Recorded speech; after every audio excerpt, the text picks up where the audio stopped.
उसमें हम छठा श्लोक पढ़ेंगे, श्लोक नंबर 6। इसमें भगवान आगे बोल रहे हैं। श्री भगवान उवाच ये तु सर्वाणि कर्माणि मयि सन्न्यस्य मत्परः अनन्येनैव योगेन मां ध्यायन्त उपासते।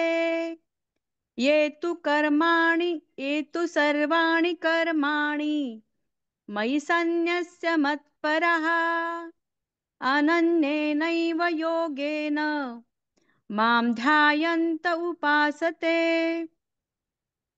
परंतु जो मेरे परायण रहने वाले भक्तजन संपूर्ण कर्मों को मुझ में अर्पण करके मुझ सगुण रूप परमेश्वर को ही अनन्य भक्ति योग से निरंतर चिंतन करते हुए भजते हैं। हरिओम।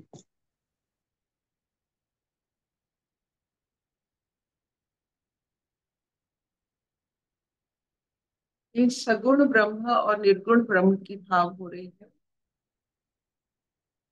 जिसका शरीर धास है, शरीर का बहुत ही बड़ा अंश अपने मन में रहता है। अपना शरीर को जो मन में धारण करते हैं वो ईश्वर को धारण नहीं कर पाए, निर्गुण ब्रह्म को धारण नहीं कर, जो अपने शरीर के माध्यम से सगुण ब्रह्म की मूर्ति या उनके आकार को ट्रांसफॉर्म कर सकते हैं, वो सगुण ब्रह्म को धारण कर पाए। तो ऐसा व्यक्ति बहुत ही विरल है जो अपना शरीर धास से मुक्त, जिसका शरीर धास है वो सगुण ब्रह्म से अपना रिश्ता लगा दे, यही बहुत। तो ये दोनों जो अनुभूति होती है सगुण और निर्गुण ब्रह्म की, निर्गुण ब्रह्म बहुत कठिन कठिन, जिसके लिए जो शरीर धास से मुक्त हो गया है तपस्या के कारण, कोई भी कारण, किसी भी कारण, उसे निर्गुण ब्रह्म पर साधना करना आसान होता है, सबका नहीं। तो आज जो बता रहे हैं, जो सबके लिए एक सही रास्ता होगा और आसान रास्ता होगा, बस जैसे कहते हैं ना, फॉलो मी। जब तक तुम्हारा चेतना जागृत नहीं हो रहा है, follow Krishna, just follow Krishna. और कृष्ण फॉलोअर क्या, फॉलोइंग कृष्ण क्या होता है, what do you get by following Krishna? उनका जीवन ही सबसे बड़ा दर्शन है। किसका बेटा कहाँ जन्मे, कहाँ पले, फिर बड़े, और जाकर जहां अपना रुतबा जमाया, ये सब उनका पारदर्शिता और अपने चेतना का स्तर है। उनका पूरा जीवन मान लीजिए कि it is all about zero to hero, शून्य से शून्य तक।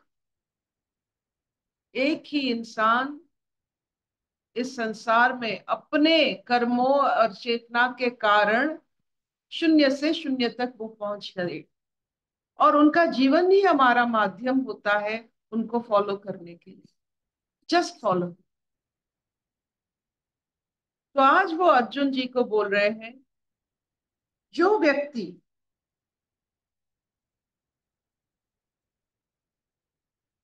अपना हर कर्म को, कर्म की फल को त्याग करके सिर्फ कर्म पर अपना मन लगाता है, कर्म के माध्यम से जो कुछ उसे मिलता है मुझे अर्पण करता है। ये मुझे अर्पण, हम अर्पण किससे करते हैं? हम अपना अर्पण अपने इंद्रियों के सामने करते हैं। अच्छा खाना, अच्छा पहनना, ये सब अर्पण ही होता है। तो श्री कृष्ण क्या कह रहे हैं? जो भी तुम अनुभव कर रहे हो मुझे अर्पण कर लो। ये मुझे सगुण ब्रह्म की बात होती है,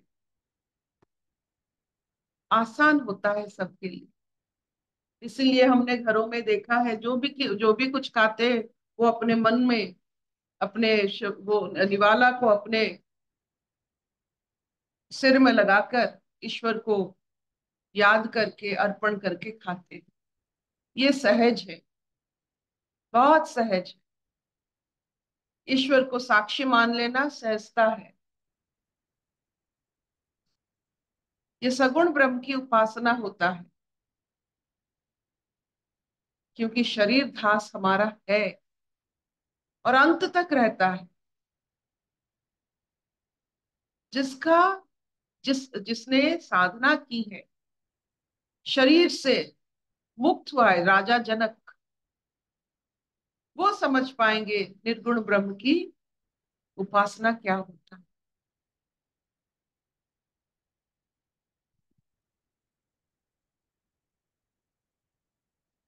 तो it is so easy just to follow Krishna, और जो भी मिलता है उनको दे दो, मुक्त हो जाओ और चलते रहो, विश्वास के साथ डट कर आगे चलते रहो। और पूरा लीला, कृष्ण लीला को बीच बीच में स्मृति के द्वारा, श्रुति के द्वारा जागृत करते रहो। You'll get all your ingredients of life. वो स्वर्ग की बात नहीं कर रहे हैं, ना वो स्वर्ग में कृष्ण बने, वो मर्त्य में कृष्ण बने, हमारे साथ कृष्ण बने, हमारे लिए कृष्ण बने। अपना जीवन जैसे मानो सबके लिए निछावर कर दिया। नहीं तो द्वारकाधीश आके अपने बुआ के लड़कों से क्यों तालमेल जमा के महाभारत जैसा युद्ध की जो अनुभूति क्यों दी हमें? क्योंकि ये सब हो सकता है किसी भी जीवन में। Just follow Krishna,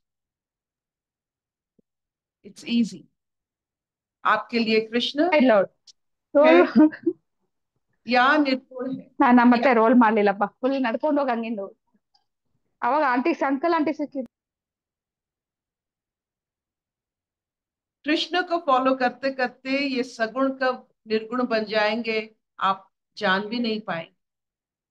then it becomes a Krishna consciousness. That's all. From Krishna to Krishna consciousness.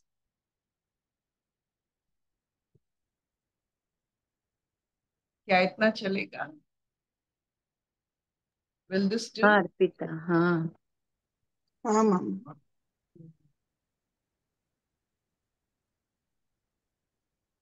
कोई प्रश्न है?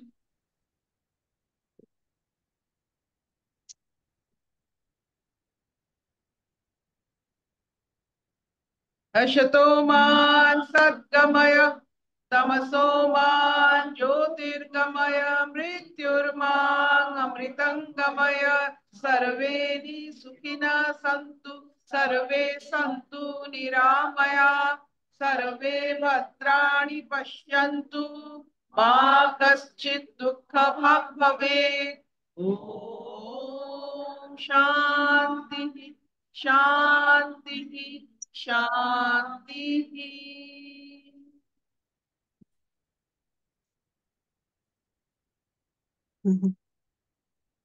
इसका क्वेश्चन है, पूछो। कोई प्रश्न है तो जरूर पूछिएगा। श्रुति, श्रुति न्यू जर्सी वाली श्रुति, कुछ क्वेश्चन है तेरा?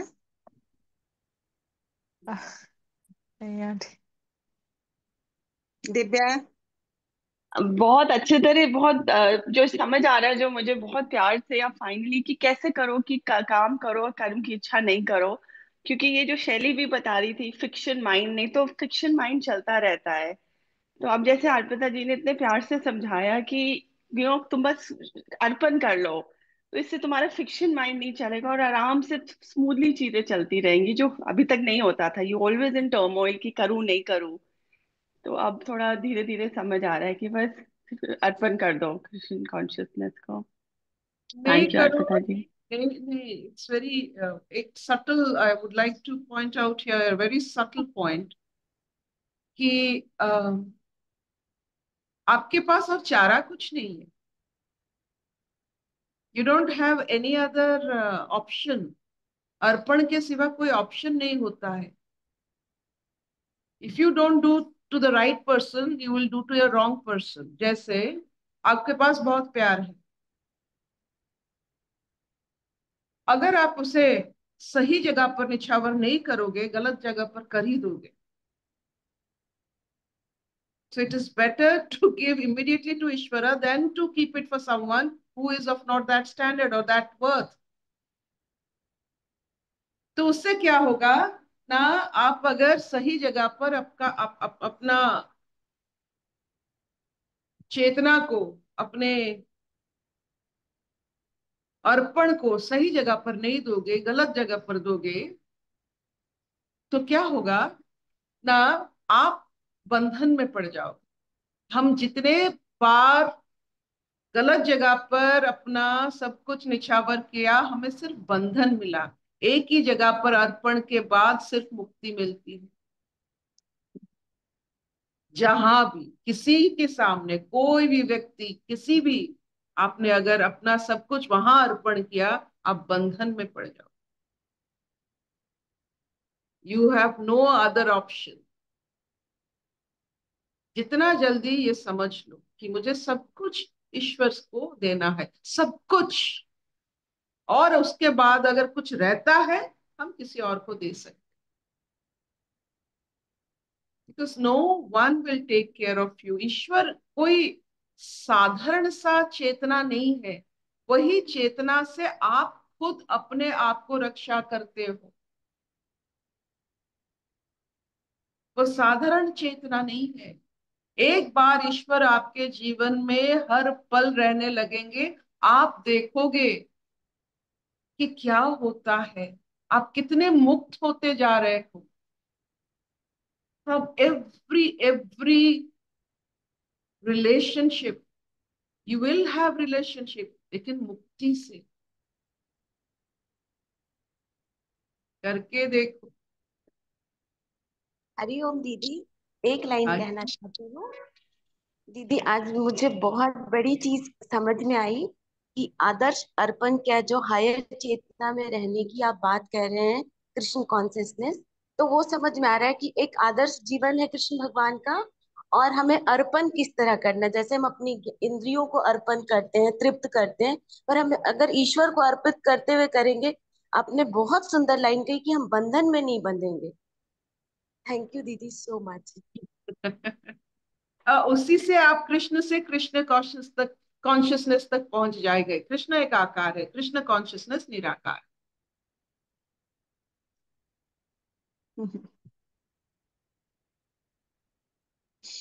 थैंक यू, बहुत सुंदर।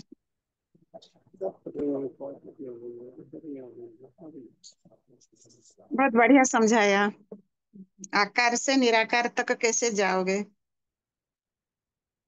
बोलो स्वागता। हरिओम आंटी। हाँ आंटी, 1 मिनट में रिकॉर्डिंग स्टॉप कर देती हूँ।